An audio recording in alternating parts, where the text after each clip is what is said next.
Hello বন্ধুরা, তো কালকে ছিল জন্মাষ্টমী। এই ভিডিওটা ছিল কালকের, তো কালকে ছাড়া হয়নি কারণ জন্মাষ্টমীর সব নিয়ম পালন করতে করতে অনেক রাত হয়ে গেছে। প্রায় রাত আমাদের 1টা 1:30 হয়ে গেছে বাড়ি ফিরতে ফিরতে। তো তাই কালকে আর ভিডিওটা ছাড়া হয়নি, তো আজকেই ছাড়লাম। তো আমরা জন্মাষ্টমী ব্রত করেছি, এর জন্য চলে গেলাম পাটুলি প্রভুর বাড়িতে। তো সেখানে সবাই মিলে জন্মাষ্টমী পালন করেছে। তো আমি গেছিলাম আমার পাশে দিদিভাইয়ের সাথে, উনি ওনাদের সাথে যুক্ত আছে, তাই ওনার সাথেই যাই সব জায়গায়। তো এই দেখো, এখানে খুব সুন্দরভাবে রাধা মাধব এবং বিভিন্ন প্রভুদের মূর্তি সাজানো হয়েছে। তো আমরা এসে বসেছি, এইবার শুরু হবে কীর্তন। সবাই সবজি বানাচ্ছে, এদিকে ফল বানাচ্ছে পুজোর জন্য। এই দেখো আমাদের টুনি কত সুন্দর সাজছে। তো এইবার তুলসী আরতি শুরু হবে।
তুলসী আরতি, গোড়া আরতি এবং নৃসিংহদেবের আরতি কমপ্লিট হয়ে কীর্তনও কমপ্লিট হয়ে গেল। এবার শুরু হবে আমাদের ভগবানের এই স্নান।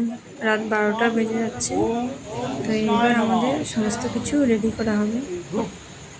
তো এর জন্য প্রভুরা বিভিন্ন মন্ত্র পড়ছেন, ভগবানকে আহ্বান করছেন, তাদের সব কিছু মন্ত্রের দ্বারা করছেন।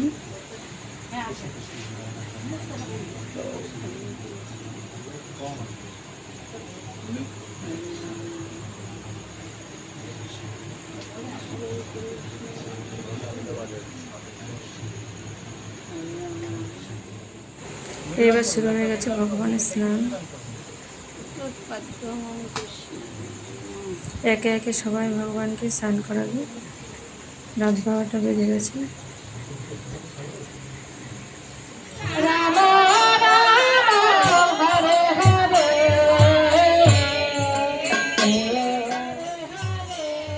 অনেক কিছু দিয়ে স্নান করানো হয়েছে, বিভিন্ন রকম ফলের জুস, গঙ্গার জল, দুধ, অনেক কিছু দিয়ে স্নান করানো হয়েছে।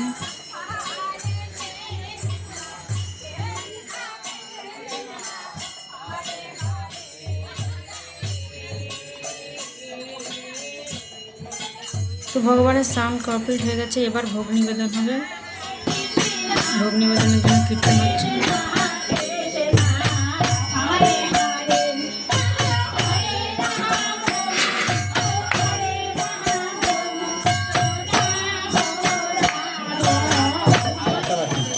হরে কৃষ্ণ।